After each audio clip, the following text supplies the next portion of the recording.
Assalamualaikum warahmatullahi wabarakatuh. Innal hamdalillah nahmaduhu wa nasta'inuhu wa nastaghfiruhu wa natubu ilayh. Wa na'udzu billahi min shururi anfusina wa min sayyiati a'malina. May yahdihillahu fala mudilla lahu wa may yudlil fala hadiyalah. Wa ashhadu an la ilaha illallah wahdahu la syarika lah wa ashhadu anna Muhammadan abduhu wa rasuluhu la nabiyya ba'dah.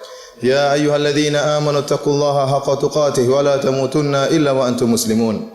Fa inna asdaqal hadithi kitabullah wa khairal huda huda Muhammadin sallallahu alaihi wasallam. Wa syarrul umuri muhdatsatuha wa kullu muhdatsatin bid'ah wa kullu bid'atin dhalalah wa kullu dhalalatin finnar.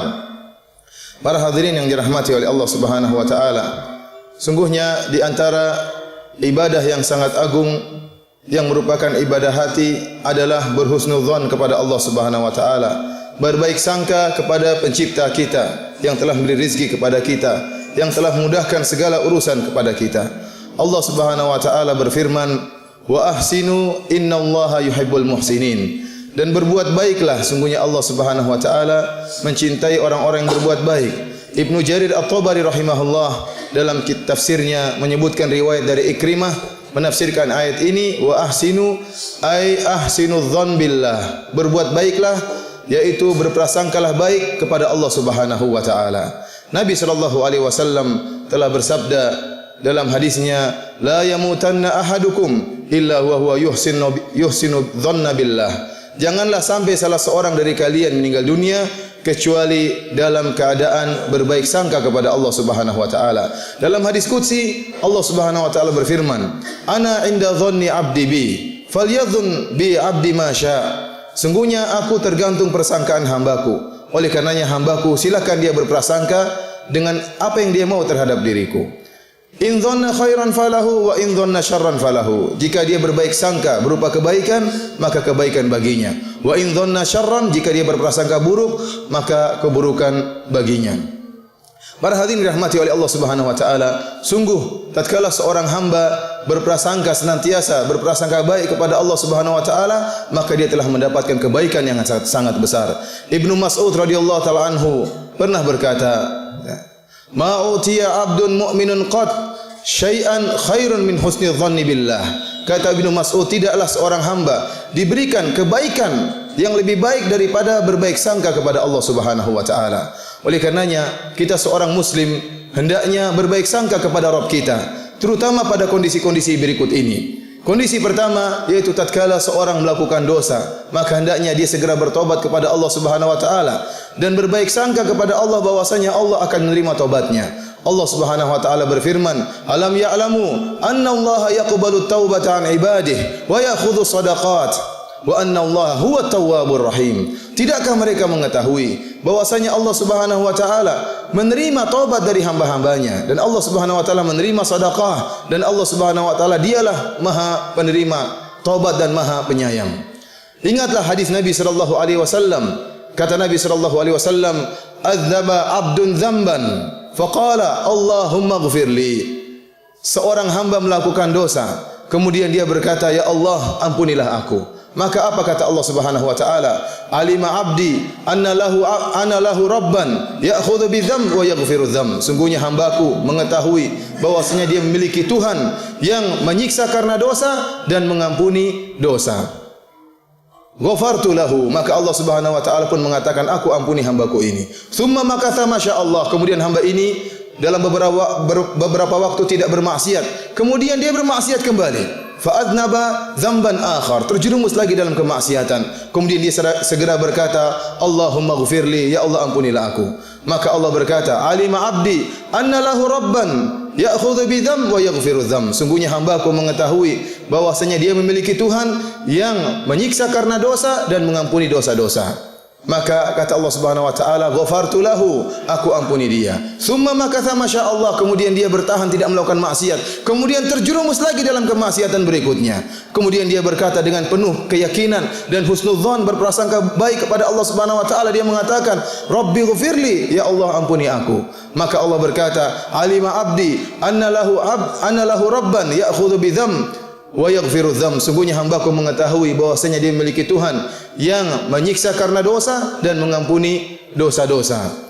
ghafartu lahu, maka aku telah mengampuni dia. Kata Allah Subhanahu wa taala, ushidukum anni ghafartu lahu, aku saksikan kalian bahwasanya aku telah mengampuninya. Bahkan dalam riwayat kata Allah Subhanahu wa taala, falyamal abdi ma syaa, silakan hambaku melakukan apa yang dikehendaki. Kata para ulama, selama seorang berdosa kemudian bertobat, kemudian berdosa, kemudian bertobat dan memenuhi persyaratan tobat, maka selama itu pula Allah akan senantiasa mengampuni dosa-dosanya. Oleh karenanya seorang tatkala terjerumus dalam kemaksiatan, jangan dia menunda-nunda taubatnya. Yakinlah bahwasanya Allah Maha menerima taubatnya. Seketika dia bertobat, seketika itu pula Allah Subhanahu wa taala akan mengampuni dosa-dosanya. Ingatlah sabda Nabi sallallahu alaihi wasallam, wallahu lallahu arham bi ibadihi min hadhihi bi waladiha. Sungguhnya Allah Subhanahu wa taala lebih sayang kepada hamba-hambanya daripada kasih sayang seorang ibu kepada anaknya sendiri. Kondisi kedua yang menuntut kita untuk berbaik sangka, yaitu tatkala kita berdoa kepada Allah Subhanahu wa taala. Hendaknya kita berdoa dengan kondisi meyakini bahwasanya Allah akan mengabulkan doa-doa kita. Bagaimana tidak, Allah Subhanahu wa taala telah berfirman dalam Al-Qur'an, "Wa qala rabbukum ud'uni astajib lakum." Dan Rabbmu telah berkata, "Ud'uni, berdoalah kepadaku, mintalah kepadaku, astajib lakum, niscaya aku akan mengabulkan permintaan kalian." Dalam ayat yang lain kata Allah Subhanahu wa taala, "Wa idza sa'alaka 'ibadi 'anni fa inni qarib, ujibu da'watad da'i idza da'an." Dan jika hamba-hambaku bertanya kepada engkau wahai Muhammad tentang aku, katakanlah aku sangat dekat. Aku mengabulkan doa orang-orang yang berdoa kepadaku.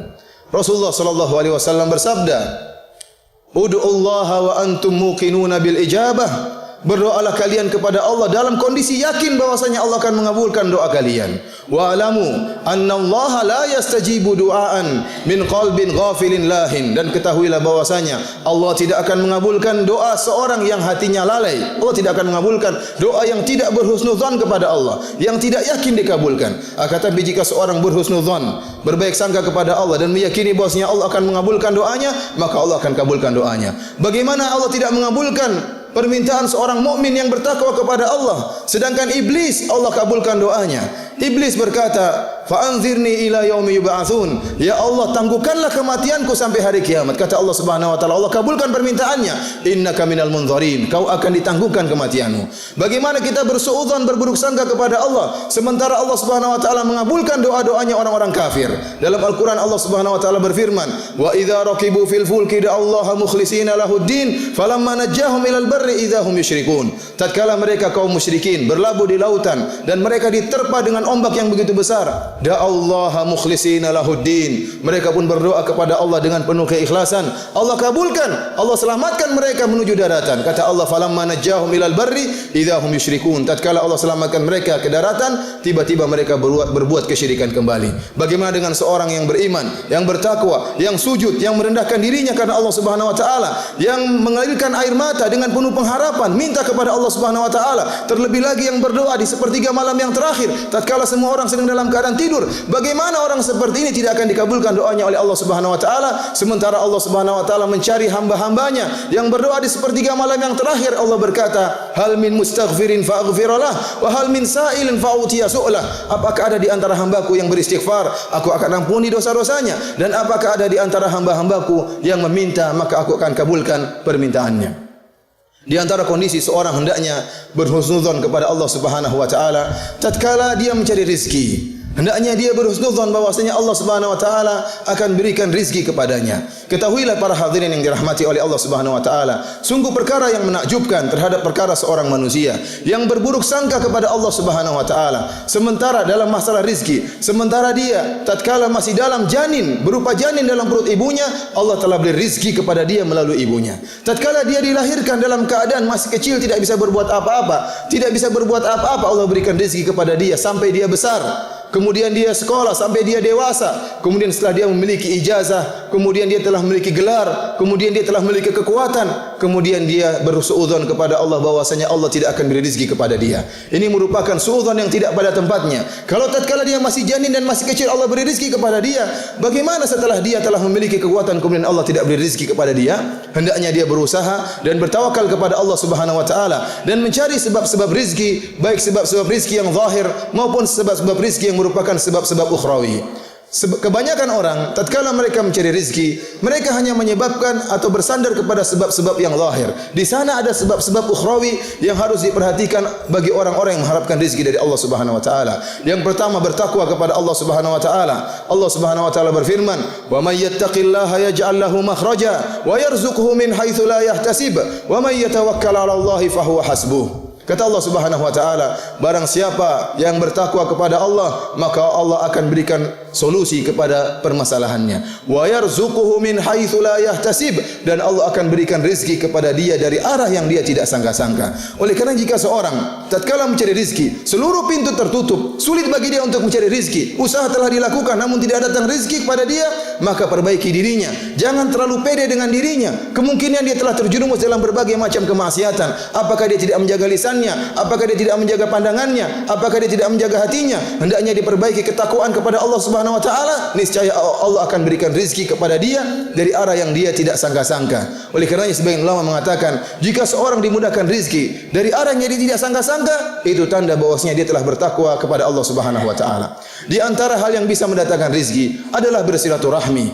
Nabi SAW bersabda, "Man ahabba an yubsata lahu fi rizqihi wa yunassa fi atharihi falyasil rahimah." Barang siapa yang ingin dilapangkan rezekinya dan ingin dipanjangkan umurnya, maka sambunglah silaturahmi. Yakinlah jika anda menyambung silaturahmi, memberikan hadiah kepada karib kerabat, terutama menyambung silaturahmi kepada ayah dan ibu, menyenangkan hati ayah, menyenangkan hati ibu, yakinlah bahwasanya segala kesuksesan akan mendatangi anda tatkala anda telah menyambung silaturahmi dengan orang yang paling berhak antum silaturahmi, yaitu ibu antum atau ayah kedua orang tua antum.